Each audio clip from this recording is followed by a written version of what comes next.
Hey, yo, Outliers. Niiamah Ashong here. Welcome back to the Outliers Edge podcast. We are going through a second part of the conversation with Chris and Susan Beesley. And if you haven't listened to part one of the conversation, like go back and listen to it. They take us through their incredible journey and how they continue to make decisions and find the right people and mentors to help them move forward, especially if you are someone who's 50 plus and you're looking toward like what you want your life to be here from now on, like retirement and beyond. Like Chris and Susan have been living it. It's not just like a new idea that they've been doing for the last 14 years. They've been, well, longer than that, but like the last 14 years in particular, they've been supporting people to bring their dreams to life from retirement and beyond, and in particularly those who are 50 plus. So I recommend you go back and listen to that conversation as for part one, so you get to know all about us. And then we're going to continue having a conversation right now. And um it's interesting. We have some space in here, and I was just saying to you all like how like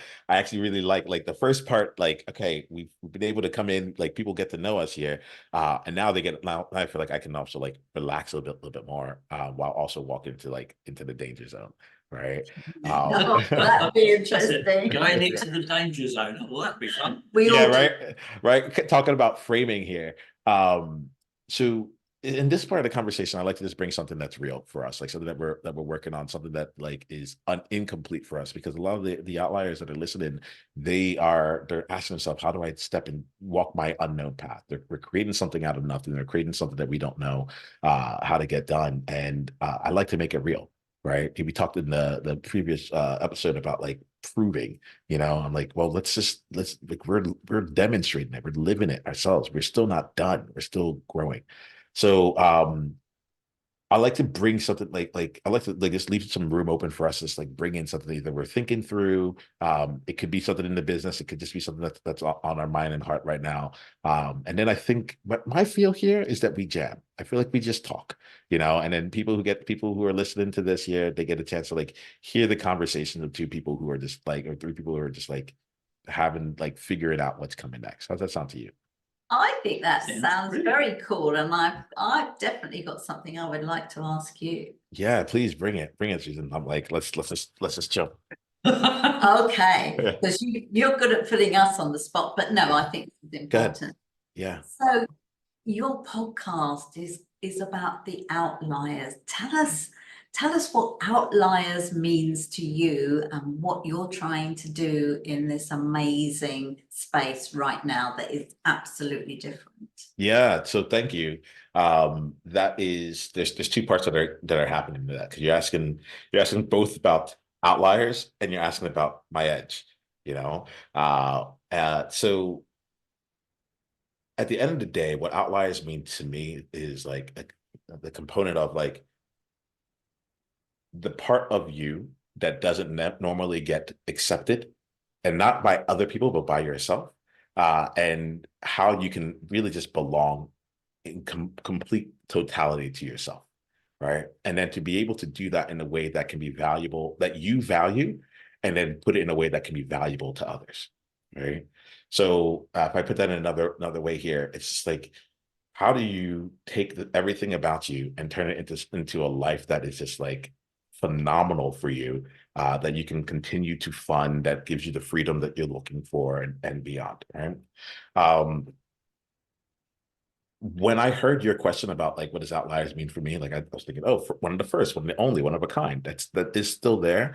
But the element of it that really struck me was like, I am like right now researching for connection to my mission. My mission hasn't changed, but there was a time where I was like deeply like moved by it, and I would take like right now I feel like I'm in like a task orientation. I'm like, let's get things done to build the systems related to this, and I will feel the stuff afterwards. But right now, we just like need to get some things done. That's what it feels like.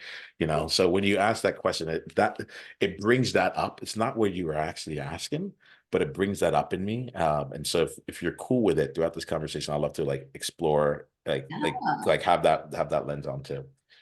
All right. So does that answer the first question? I think so. That For me, it does does. indeed. Thank you. You had a second part to it, which is like, what am I doing that's different right now? Right. So I'm actually exploring a lot of different things. So like I think it kind of depends on like this is interesting as I'm unpacking it. Like, what's the point of view that I take on as like different or not? Because the more different I go with, I'm like, oh, there's other people who are doing it too.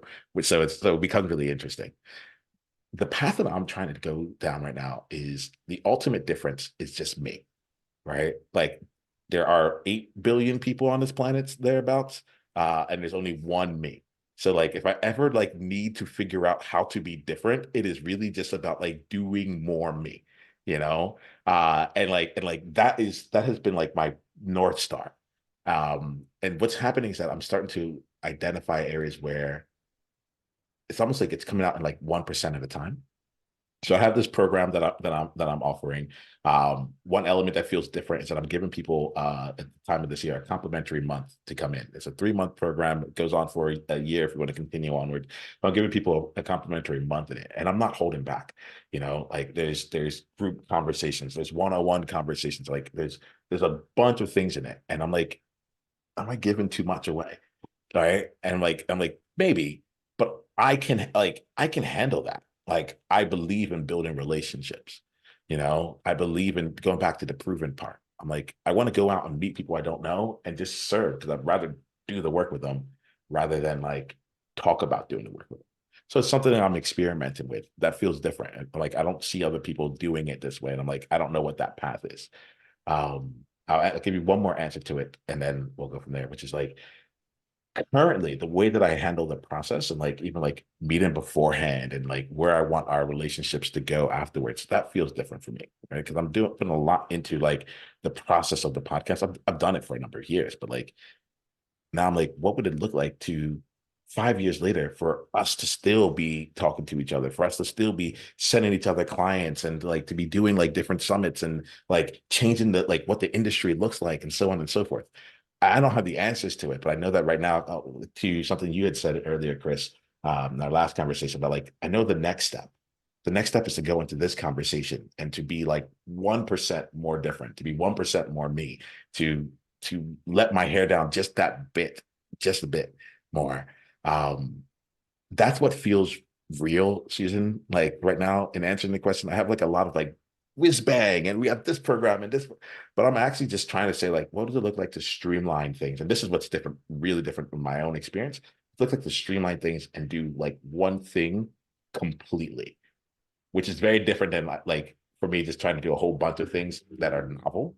It's like, what if I just did like brought all that creativity into just one experience that was just robust and complete and like joyful for all. So that's my response there. That's what feels real.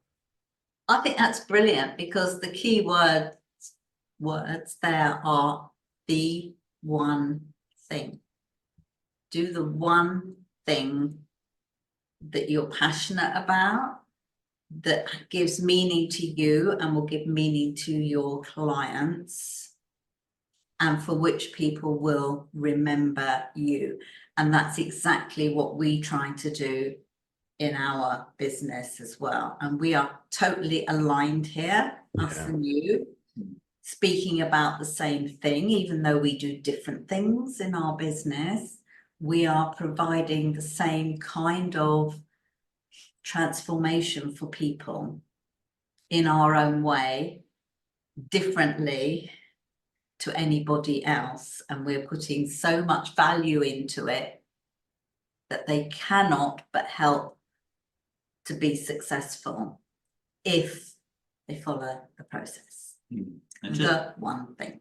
And just picking up on what you said earlier on about you is the thing that's different. You are the unique thing. Yes.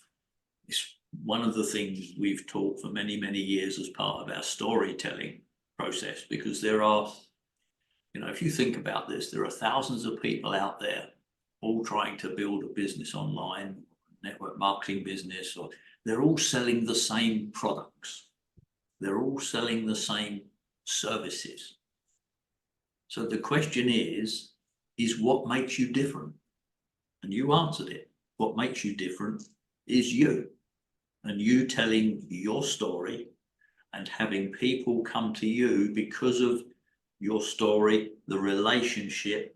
You know, we tell people we love cats. We've had cats for years. We tell them we love skiing. You know, and it's all part of the process. It's all part of the story.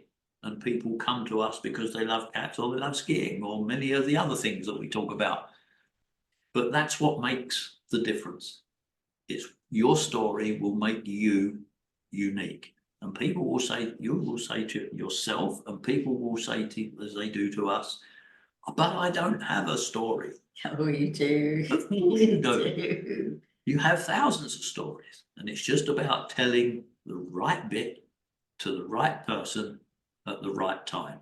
And when that all happens, everything aligns, and you will find yourself having conversations with fantastic people who you've never met, other than maybe online, and you make marvelous friends, because it was only a few, I don't know, it's probably a couple of months ago actually now that we had our first conversation, but we'd never met, and we've still not physically met, but we've got a great relationship. And honestly, if you're listening to this, I'm sure this will suddenly have clicked with you, that you are in the right place to learn the right things from the right people who've got the experience, the knowledge, and the ability to help you go from where you are to where you want to be whenever you are ready. That's my finish. I appreciate you all. And thank you also, like, as we wrap up this part of this conversation, I mentioned the first part of this. I think that y'all have demonstrated your ability to do storytelling. Like, as one of the things what was coming in here for me was not just storytelling, but effective storytelling. I got, in the end of the last conversation, I asked you like what exactly do you do? And when I heard what you did, I could like go back to the story that we had been talking about and like see all throughout it, like different parts where the story that you chose to share with me directly spoke to exactly who you serve. And I thought that was, it's like, I was like, I need to come in with my list. And what are the stories that I would have? And what are the relevant parts of it here? So Chris, when you just come in and you say like the right person, the right time, and the right story, I'm like, oh, y'all live this. Like, I just experienced it. Like and it was really powerful, because at the end of it, I'm like, oh, yeah, if this is like, I got so many times to like grab onto parts of your story that felt aligned with like the way I can imagine myself. Like, yeah, it was just well done. And so I appreciate you like actually being storytellers that can also walk the walk, and that you can do it in a way that aligns with business purposes while at the same time just being great humans to be with, you know. Thank you. Thank you. Absolutely. So end it with that. One more time, how can people go down in your world? What's the best way for them to continue on? They only need to Google Chris and Susan Beesley or go to our website, chrisandsusanbeasley.com. Thank you very much there.